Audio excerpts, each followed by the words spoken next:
All right, Steeler fans, it is Monday. It's the Let's Ride podcast, which means it is time for the Monday morning conversation where I bring in someone outside of the Steel Curtain Network, although this guy's kind of a part of the Steel Curtain Network as well. You might recognize the name. You might recognize the voice. That is Pay Saunders. Pay, what's going on? Nice to be here, Jeff. How you doing? I'm doing fine. I got to ask, well, how'd you get that nickname? Because I know that's not your real name. So pay is derivative of payday. I Okay. got that's a family nickname that I was given at birth. Actually, I was born on Friday. My parents got paid on Friday. There was a lot of family friends who were off, who was also having children around the same time. They all was happening. It was all had due dates for Friday, and they Yeah. just came up with this cool term like, "Hey, these bunch of payday babies." So that's how Very it good. stuck. So if you listen to the homies, you've heard Pay. He's on there with all of his friends, really. B Dirt, Tate, Big G, and all those guys. They do a great job. And I'm excited to talk with Pay because although you might hear him give takes on the Baltimore Ravens, he's really a Chicago Bears fan and he anchors the Bear Claw podcast for Fans First Sports Network. And so when I wanted to talk about Justin Fields, I wanted to bring him on and get his take. Now, I do have to be honest, Pay. I did listen to your podcast after the trade between the Bears and the Steelers, and I felt it. Like I felt it. Like you were not. I felt like you were representative of the entire Bears fan base when it came to the compensation for the trade.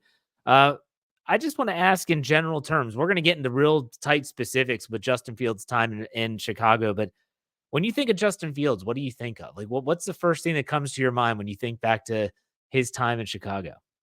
Untapped potential. First thing come Okay. to mind. The kid's got a high ceiling. He is as you heard with my live reaction. He invokes a very emotional response from Yeah. a lot of the fans with the Chicago Bears. In fact, all over the league, you've seen a lot of players around the league voice a lot of give him a lot of props, and everyone's a fan of Justin. I don't think anyone doesn't like Justin.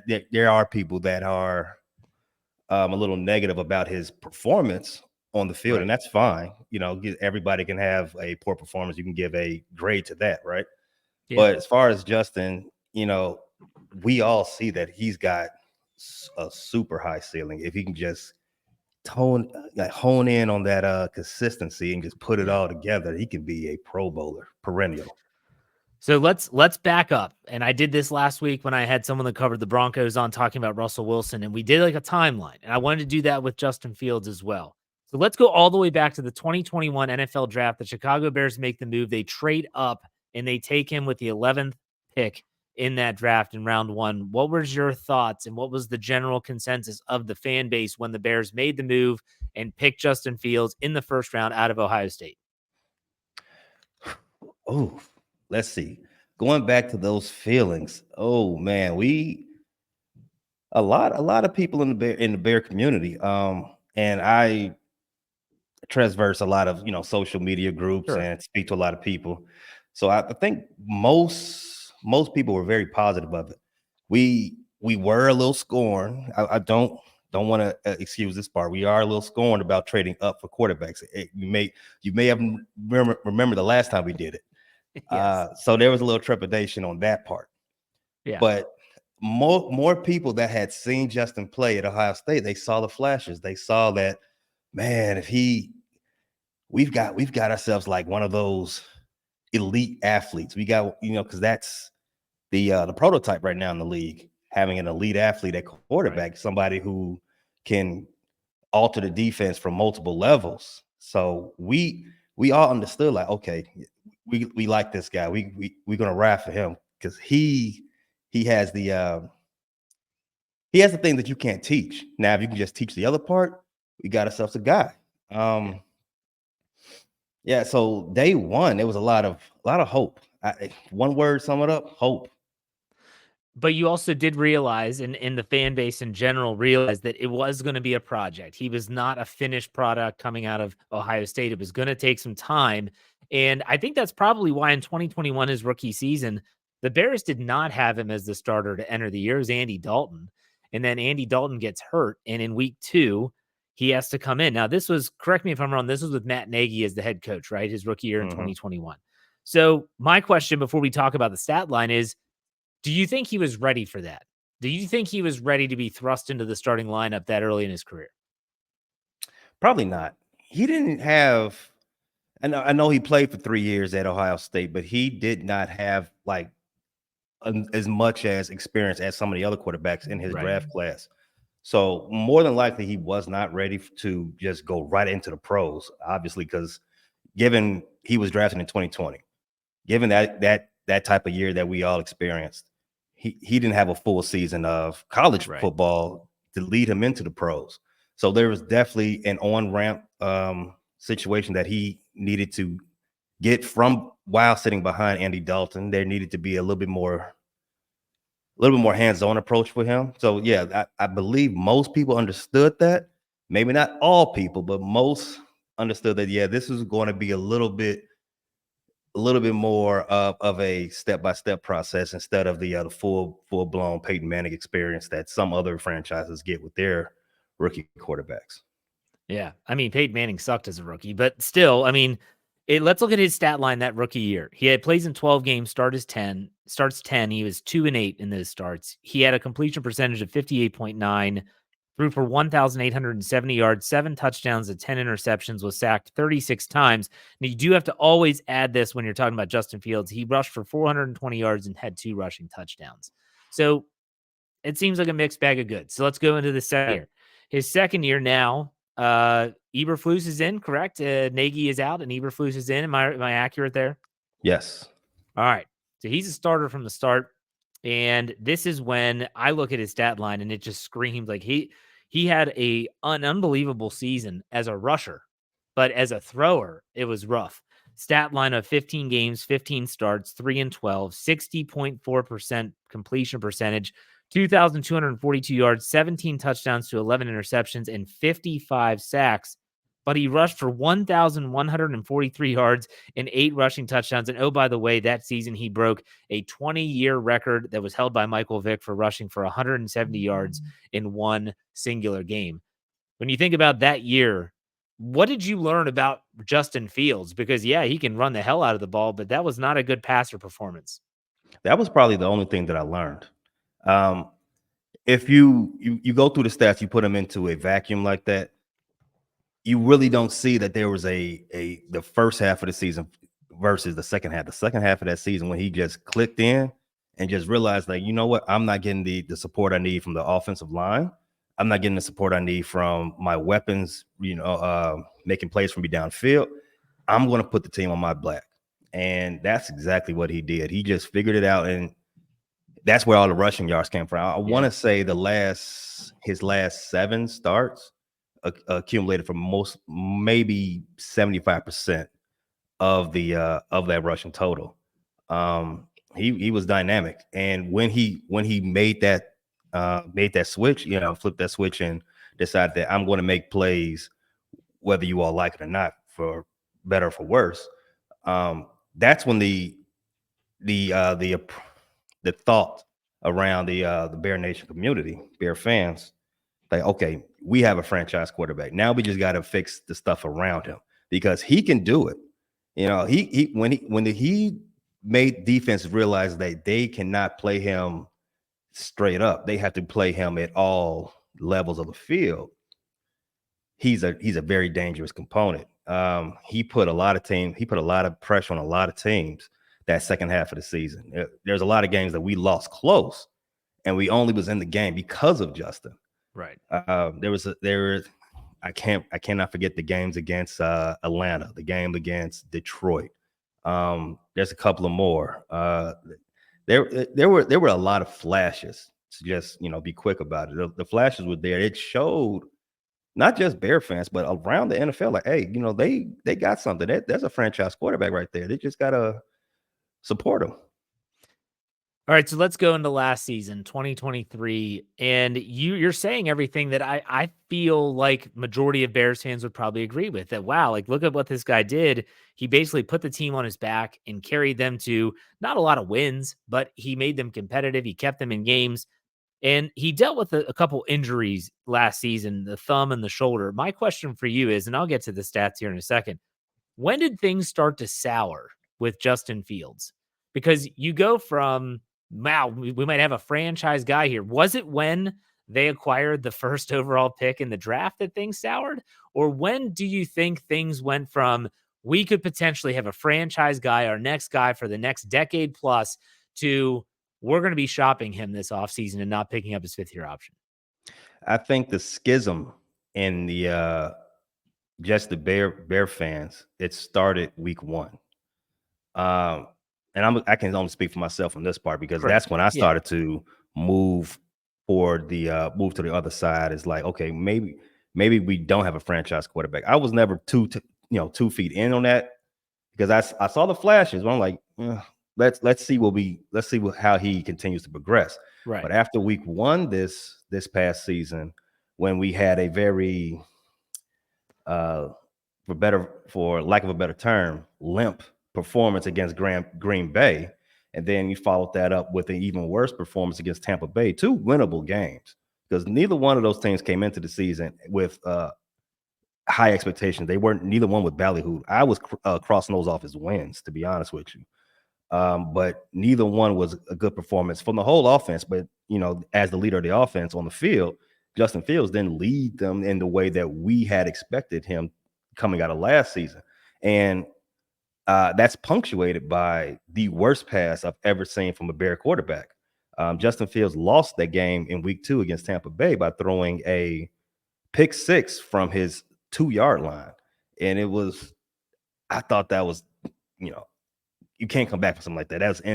You can't do something. Now, the play that was called, terrible play.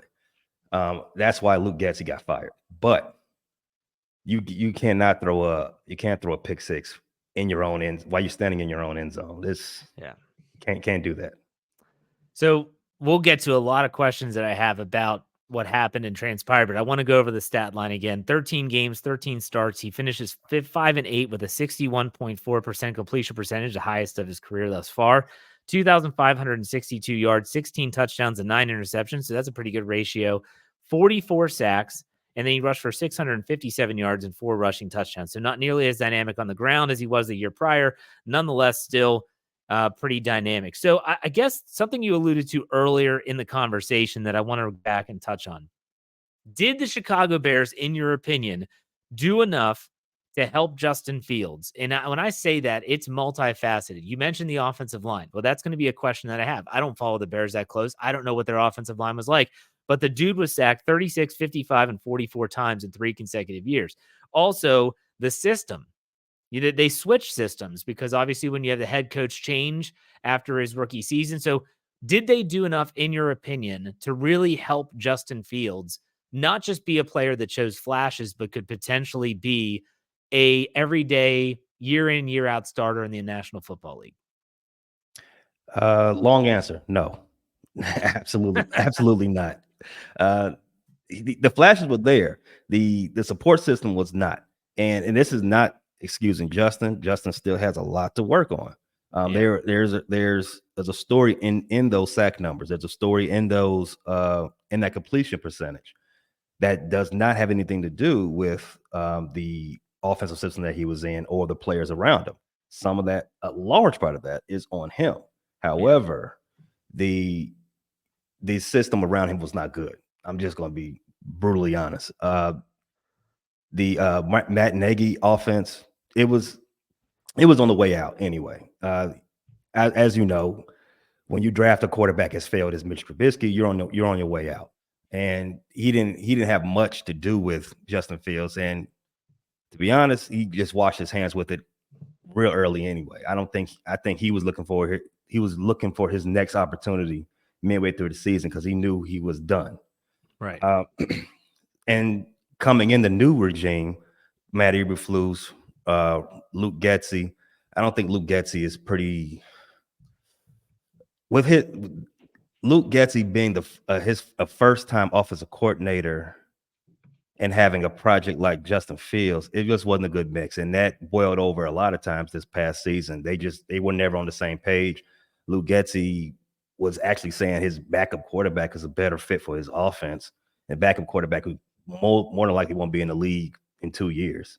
So I mean, there was a lot of pushing and pulling on both sides. But yes, to answer your question, absolutely not.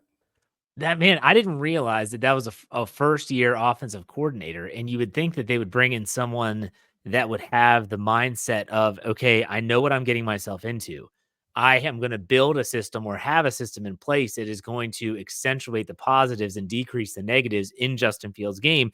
The way you're saying is that was not the case. Now, last year, they did a better job of giving him some weapons. Would you agree with DJ Moore coming in? He had a pretty good year, and they seemed to develop a connection and a rapport. Cole Kmet had a great season. A lot of these players were really upset when Justin Fields left. Did they do enough, though, from a roster building perspective, in your opinion? Not enough. Not enough. If yes, they got DJ Moore, and DJ Moore in the moment when we found out that they were acquiring DJ Moore, I felt like they overpaid for him because DJ Moore is not a a top line wide receiver. Right. With that said, DJ Moore had a career season with Justin Fields, so you saw the rapport there. Now, one receiver does not make a sufficient offense. Right. One ingredient does not make a cake. DJ Moore was the only thing holding up that offense outside of Justin Fields. There were the opposite side wide receiver, Darnell Mooney, had his worst season this past season. Chase Claypool was a complete disaster. Cole Kmet, he had flashes here and there. He was steady, Cole Kmet, the tight end. But DJ Moore and the on again, off again thing with Cole Kmet, that just wasn't enough. And then you got to top all that off with Justin Steele getting comfortable in an offense that isn't necessarily suited for him. Right. And then he gets hurt. Okay. Let's talk about the sacks and the decision making. You mentioned it, and everyone that watches football knows that sacks can be multifaceted. Sometimes it's the offensive line and a poor pass protection. Sometimes it's a quarterback not getting the protection set up properly, meaning seeing the potential blitzer and shifting the coverage, all that stuff that happens on a play in and play out basis. And decision making in and of itself is probably upwards of 90% of what a quarterback has to do every single time that they snap the football. Justin Fields obviously took a lot of sacks, and you said that a lot of it was on him. Decision making is another question. How would you rate Justin Fields in those regards in terms of, I'm going to put a lot of onus on him. We know that the decision making aspect of his game has to improve if he ever wants to be a starter in the National Football League again. Do you see this as being something that can improve, or is this just who Justin Fields is? No, definitely that's something that you can improve. I don't think that's outside of anybody's capability. You get hit enough, you're going to start recognizing where it's coming from, right? Right. That's, and you would think Justin, as you just laid out, Justin's been sacked over 120 times in his career. You would think, at some point he'll recognize the free man, and which he did not do before he got hurt in week 6 against the Vikings. That just comes down to, again, as we talked about, the offensive support system around him. I don't think there was adequate coaching. I don't think there's adequate direction. He may not even have had the ability to even check out of plays. There's questions about that coming from those of us who observe the Bears. I think, and those are all three things that I know I can expect to get better with his new team, the Pittsburgh Steelers, because they're not going to put up with that type of stuff. But yeah, absolutely.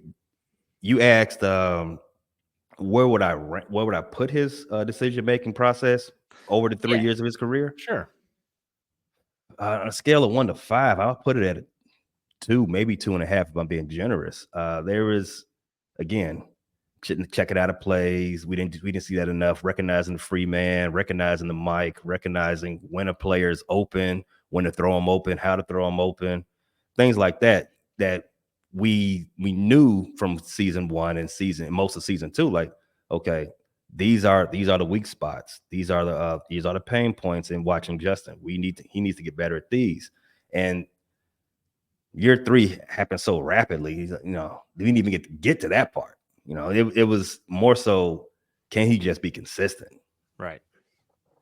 When you talk about consistency, would you say it's just an accuracy? I mean, yes, you need the pre-snap reads and all the stuff you just laid out, but how is he from a throwing perspective? Like if he actually has a typical three-step drop, plant your foot, is he accurate with the football? I know he has a cannon of an arm, but is he accurate in those intermediate throws? Because I know with the Steelers and Arthur Smith's offense, that is really important.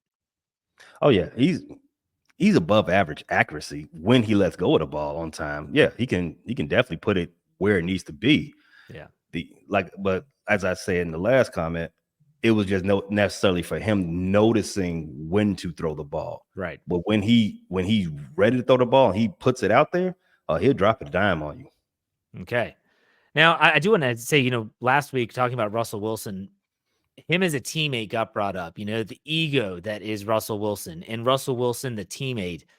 That's not the issue with Justin Fields. Am I right? Like everyone loves Justin Fields. You kind of alluded to this earlier in the podcast that I saw an outpouring of support from his teammates. I mentioned Cole Kmet, DJ Moore, and these are just things that I saw retweeted on my timeline. He was a pretty good teammate, pretty good person in his time in Chicago. Yay or nay? Oh yeah. Yeah, I mean that's full stop. Everybody in the Bears organization loves Justin. And that does not even stop at Hallis Hall. Everyone around the league loves Justin. I don't really know what it is. It's something unexplainable. Like he's got a large fan base. I do not see that being an issue in the Pittsburgh Steelers whatsoever. The Pittsburgh Steelers have a culture, and over the last 10 years, when there have been cracks in the locker room, schisms, or